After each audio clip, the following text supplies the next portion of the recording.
Hi everyone, स्वागत है आप सबका रीजनिंग विद मिर्ज़ा सर में। मेरा नाम है मिर्ज़ा ज़ुबैर रहमान और कॉन्सेप्ट वीडियोस की इस सीरीज में आज हम लोग पढ़ेंगे सिलोगिज्म का इम्पोर्टेंट कॉन्सेप्ट, ओनली का कॉन्सेप्ट। इससे पहले की वीडियो में मैंने आपको ओनली ए फ्यू यानी केवल कुछ का कॉन्सेप्ट पढ़ाया था और उसके कुछ क्वेश्चन मैंने आप लोगों को करवाए थे। कोशिश की थी आप लोगों को समझाने की। आई होप आप लोगों को समझ में आ गया होगा ओनली ए फ्यू का कॉन्सेप्ट। और उस ओनली ए फ्यू के बाद जो इम्पोर्टेंट कॉन्सेप्ट सिलोगिज्म के अंदर आता है वो आता है ओनली का कॉन्सेप्ट यानी केवल का कॉन्सेप्ट। इसको अपन आज लोग समझेंगे। तो जल्दी जल्दी देखते हैं बगैर टाइम वेस्ट किए हुए कि क्या कॉन्सेप्ट है और किस तरह के क्वेश्चन इस टॉपिक में से, इस कॉन्सेप्ट में से आते हैं। देखिए, पहले मतलब समझ लेते हैं इसका। इसका मतलब क्या होता है? ओनली का मतलब है केवल। जो इसका लिटरल मीनिंग है वो होता है केवल। एग्जाम्पल के तौर पे अगर मैं आपको बताऊं, अगर आपसे कहा जाए कि only A is B, only A is B, तो इसका मतलब क्या होगा? ये केवल ए बी है, केवल ए बी है, बी को और कोई टच नहीं कर सकता। केवल ए बी है, बी अंदर आ जाएगा, वो छोटा होगा, बाद वाला कोई भी होगा ना। अगर जैसे ओनली कैप इज बटन, मान लो ऐसा अगर आए तो बटन अंदर होगा छोटा और कैप बड़ा हो जाएगा। समझ गए? कोई भी बी को टच नहीं कर सकता यहां पर, ये इसका एक रूल होता है। बच्चे इसमें गलती क्या करते हैं, वो ऑल बी इज ए तो बना देते हैं, पर बी के साथ आगे कोई पॉसिबिलिटी अगर पूछ ली जाती है क्वेश्चन में तो वो पॉसिबिलिटी ट्रू कर देते हैं, जो कि गलत होगा। ओनली का मतलब ही ये होता है कि बी को और कोई टच नहीं कर सकता सिवाय ए के। ए ने अपना एकाधिकार जमा रखा है बी के ऊपर। मैं कई बार क्लासेस में बच्चों को एक थोड़ा मूवीज के कॉन्सेप्ट पे, मूवीज के उस पे समझाने की कोशिश करता हूँ, रिलेट करते हुए। शायद आप लोगों ने भी वो मूवी देखी हो, शाहरुख खान की पुरानी एक मूवी है डर, जिसके अंदर वो क्या करता है, वो हीरोइन को बिल्कुल अपने कब्जे में ले लेता है, उस पे एकाधिकार जमा लेता है, उसको किसी से बात नहीं करने देता, टच नहीं कर सकता कोई भी उसे, कोई भी उसको फ्रेंड नहीं बन सकता। तो इस तरीके से ए ने बी के ऊपर कब्जा कर लिया है, अधिकार जमा लिया है। वो बी को अपने पास रखता है और किसी और को टच नहीं करने देता, कोई पॉसिबिलिटी भी नहीं बनने देता बी के साथ किसी के रिलेशन की। तो मूवीज से भी अगर हम रिलेट करके समझना चाहें तो हम समझ सकते हैं। एक क्वेश्चन के ऊपर बात करते हैं, उससे और चीजें आपको समझ में आएगी। ओनली ईस्ट इज नॉर्थ, तो बाद वाला क्या होगा? छोटा होगा, अंदर आएगा। ओनली ईस्ट इज नॉर्थ और बाहर वाला बड़ा हो जाएगा। और क्या होगा? नॉर्थ को कोई भी टच नहीं कर सकता, कोई पॉसिबिलिटी भी नॉर्थ के साथ नहीं बना सकता। Only a few east is south, पिछली क्लास में ओनली ए फ्यू हमने समझ लिया था। Only a few east is south यानी कि some east are south, remaining east are not south. All south is west, सभी साउथ क्या है? वेस्ट है। ये लीजिए, सभी साउथ क्या हो गए? वेस्ट हो गए। बड़ा सा वेस्ट बना देते हैं, ये लीजिए हो गया वेस्ट। डायग्राम सही है। चेक करें conclusion. Some north being west is a possibility, कुछ नॉर्थ वेस्ट हो जाए इस बात की संभावना है क्या? मैंने आपको क्या बताया? नॉर्थ के साथ कोई भी टच नहीं कर सकता, कोई भी पॉसिबिलिटी नहीं बना सकता। ये कितना भी पास हो, ये टच नहीं कर सकता। मैंने वेस्ट को बहुत पास बना दिया है ना, पर टच नहीं किया है, वो टच नहीं कर सकता। ये सिर्फ समझाने के लिए होते हैं, ये जो सर्कल्स बनाते हैं, वेन डायग्राम बताते हैं अपन, ये सिर्फ समझाने के लिए होती है। ये एंटिटी होती है एक्चुअल में, ये फ्री स्पेस के अंदर होती है। ये बस ये पता रखना है कि नॉर्थ के साथ टच नहीं करेगा वेस्ट, है ना। बाकी कितना भी पास बनाओ उससे कोई फर्क नहीं पड़ता, टच नहीं करना चाहिए। Some north being west is a possibility, ये क्या हो जाएगा? ये रॉन्ग हो जाएगा। दूसरा देखें, सम ईस्ट इज नॉर्थ, तो सम ईस्ट नॉर्थ है क्या?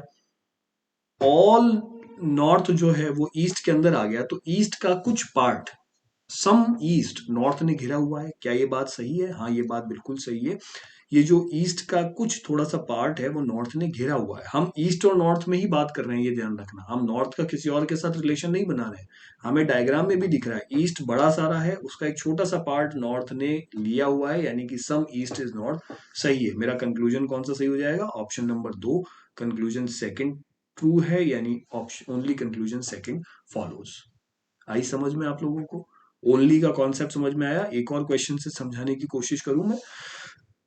देखो, ओनली माउस इज सीपीयू, केवल माउस जो है वो सीपीयू है। तो सीपीयू हमारे पिक्चर की हीरोइन जो अंदर माउस हीरो जिसने कब्जा जमा रखा है, किसी से बात नहीं करने देता है।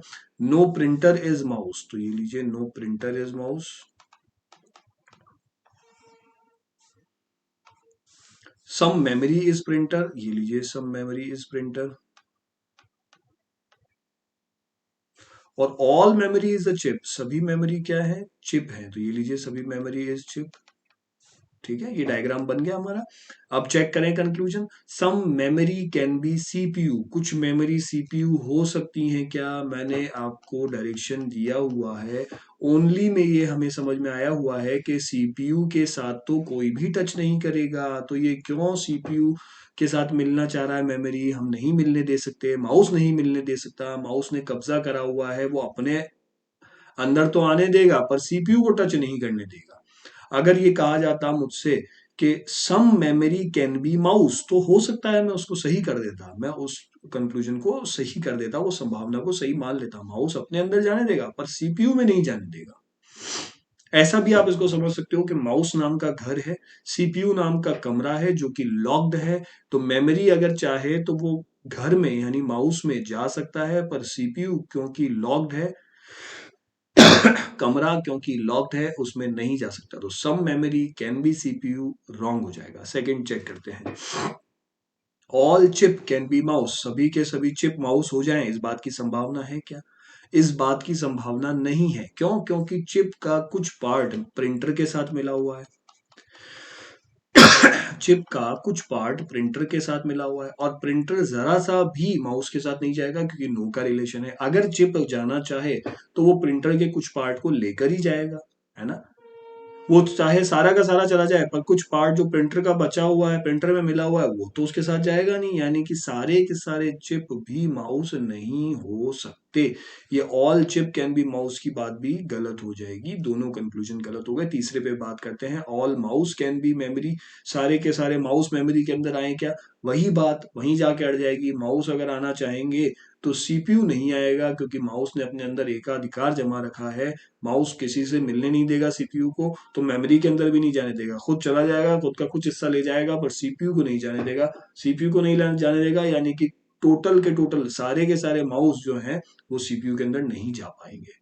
बात समझ में आ रही है? All mouse can be memory नहीं हो सकता, all mouse can be chip नहीं हो सकता, और माउस तो प्रिंटर है ही नहीं, सीधी सी बात है। तो all mouse can be memory भी गलत हो जाएगा। तीनों कंक्लूजन गलत, तो मेरा जवाब क्या हो जाएगा इसका?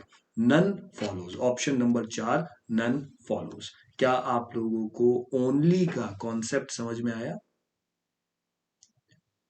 मैंने आप लोगों को ओनली के अंदर ये समझाया है, मैं दोबारा रिवाइज करवा दूं। ओनली के अंदर मैंने आपको ये समझाया कि बाद वाला जो एलिमेंट होता है वो अंदर आ जाता है। जैसे ओनली माउस इज सीपीयू में बाद वाला एलिमेंट है सीपीयू, तो सीपीयू अंदर आ जाएगा, छोटा हो जाएगा। ओनली जिसके साथ लगा हुआ है यानी माउस के साथ जो पहले है वो बड़ा एलिमेंट हो जाएगा, बाहर आ जाएगा। केवल और केवल माउस है वो सीपीयू के ऊपर टच कर सकता है और कोई सीपीयू के ऊपर टच नहीं कर सकता। ये चीज आपको ध्यान में रखनी है।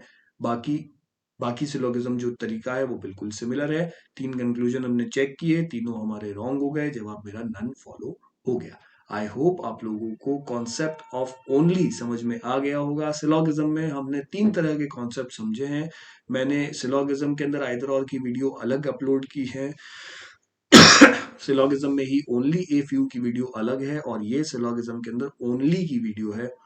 आई होप आप लोगों को सिलोगिज्म के सभी कॉन्सेप्ट समझ में आए होंगे। इसी तरह के और अच्छे वीडियोस, कॉन्सेप्ट वीडियोस देखने के लिए हमारे साथ जुड़े रहिए। चैनल का नाम है reasoning reasoning with Mirza sir. आप इस चैनल को लाइक कीजिए, चैनल को फॉलो कीजिए, सब्सक्राइब कीजिए और अपने दोस्तों के साथ शेयर जरूर कीजिए। नेक्स्ट वीडियो में आप लोगों से मुलाकात करेंगे। Bye bye.